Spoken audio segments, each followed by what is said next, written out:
SMC Surat મહાનગરપાલિકાની અંદર ભરતી છે મિત્રો, તેની વિગતવાર ચર્ચા કરીશું. શોર્ટ એનું નોટિફિકેશન આવી ગયું હતું, પણ આજે એનું ફૂલ નોટિફિકેશન પણ આવી ગયું છે. તો સૌથી પહેલાં આપણે હું સીધો મુદ્દા પર જ આવું છું. ટોટલ કેટલી જગ્યા છે? તો આની અંદર ટોટલ અહીંયા લખ્યું છે 2295. ક્યાંક તમને 2301 જોવા મળશે, ક્યાંક 1920 જોવા મળશે મિત્રો. તો આની અંદર અહીંયા જે ઓફિશિયલની વેબસાઇટ છે એની અંદર 2295 જગ્યા લખી છે. આપણે એની વિગતવાર જોઈએ. સૌથી પહેલાં આપણે એની તારીખ જોઈશું મિત્રો, કે કઈ તારીખેથી ફોર્મ સ્ટાર્ટ થશે, શરૂ થશે. તો આનું 1/4/2026થી ફોર્મ ચાલુ થશે અને 15 તારીખ એટલે કે 15 એપ્રિલ સુધી રાતના 11 વાગ્યા લગન ફોર્મ ચાલુ રહેશે.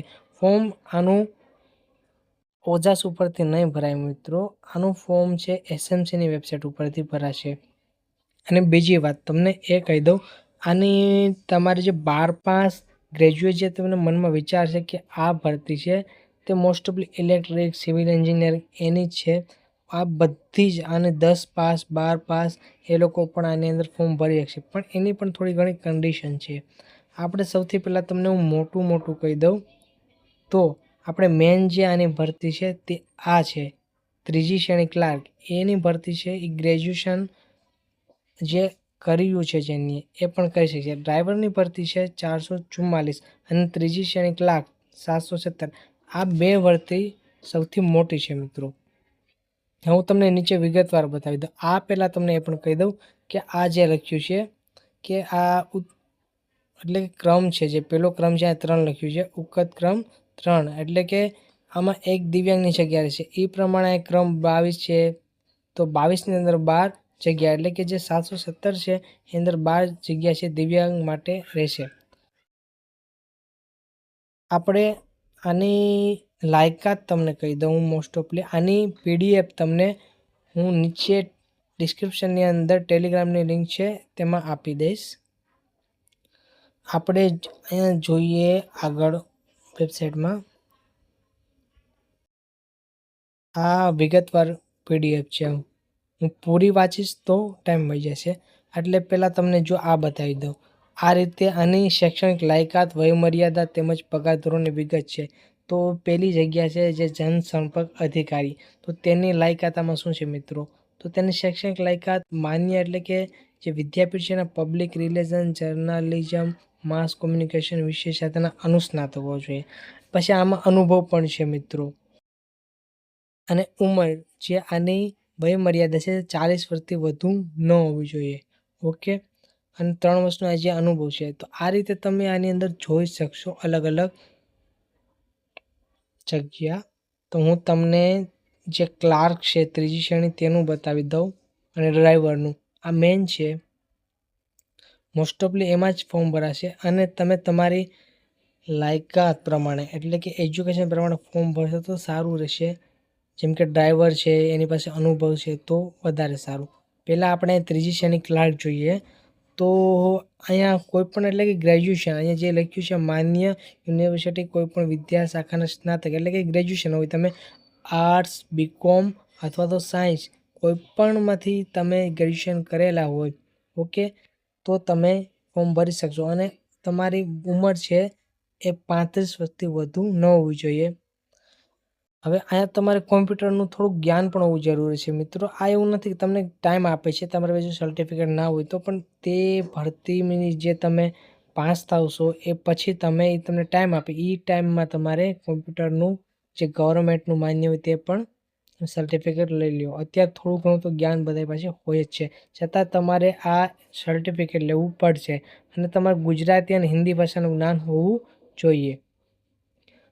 અને મિત્રો જ્યાં તમને પગાર બતાવી દઉં છું, 3 વર્ષનો ફિક્સ પગાર રહેશે, 16,500 રૂપિયા પગાર. 3 વર્ષ લગન ફિક્સ પગાર રહેશે, પછી એ તમારો વધશે.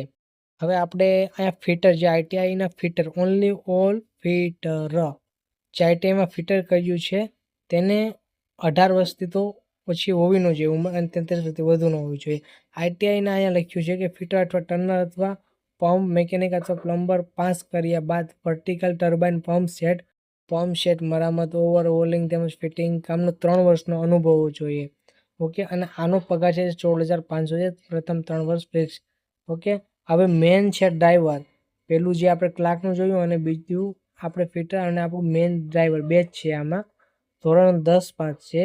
એ પાસ કરેલું હોય તો ડ્રાઈવરમાં ફોર્મ ભરી શકશે, પણ એની પાસે હેવી વ્હીકલનું લાઇસન્સ હોવું જોઈએ. અને એવું નથી કે અનુભવ જ છે, આ અનુભવ તો હોવો જોઈએ, પણ આની અંદર તે જે તમે જાશો તે તમારે ટેસ્ટ લેવામાં આવશે, લાઈવ ટેસ્ટ. ઓકે, તો તમારે ટેસ્ટ આપવો પડશે અને પાસ કરવું પડશે. આની અંદર 165 સેન્ટીમીટર હાઇટ પણ હોવી જોઈએ તમારી મિત્રો. આનો પણ 16,500 પગાર છે, પ્રથમ 3 વર્ષ ફિક્સ. હવે આમાં સાયન્સ 12-10 એની પણ અલગ અલગ જગ્યા છે. હું ડિસ્ક્રિપ્શનમાં તમને મેં જેમ કે કીધું ટેલિગ્રામની અંદર લિંક આપી દઈશ, તમે ત્યાંથી જોઈ શકશો.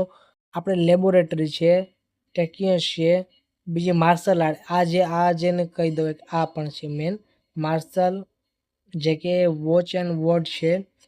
આપણે એમાં ધોરણ 10 પાસ હોય તો ચાલશે. ગુજરાતી હિન્દી લખતા વાંચતા બોલતા હોવું જોઈએ. તમારે 18 વર્ષ ઓછામાં ઓછી ઉંમર, વધુમાં વધુ 33. પગાર આની અંદર તમારું જે માસિક પગાર છે 15,500 3 વર્ષ માટે ફિક્સ. ઓકે, હવે પણ આની અંદર શારીરિક લાયકાત છે, તમારી જે ઊંચાઈ છે, છાતી છે, વજન છે. વજન જેમ કે 50 હોવું જોઈએ. ઓછામાં ઓછી તમારી જે છાતી છે એ 79 સેન્ટીમીટર હોવું જોઈએ અને ફૂલાવીને 5 સેન્ટીમીટર થવી જોઈએ તમારી. એટલે કે 79 નોર્મલ છે અને 5 સેન્ટીમીટર ફૂલવી જોઈએ, એટલે 84 થવી જોઈએ.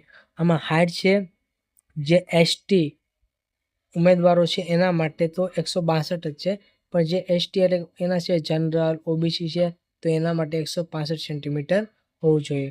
આ છે. પછી આની દ્રષ્ટિ છે 6x6 હોવી જોઈએ. ઉમેદવારના વાંકા ઢીંચણ કે એવું બધું ના હોવું જોઈએ. મેં તમને મેન કહી દીધું. તમને આની જે પીડીએફ છે ટેલિગ્રામમાં આપી દીધી છે, તમે ત્યાંથી ડાઉનલોડ કરી તમારી જે લાયકાત હોય એ પ્રમાણે ભરજો. ફોર્મ ભરવાનું ભૂલતા નહીં. 1 એપ્રિલથી ફોર્મ સ્ટાર્ટ થશે.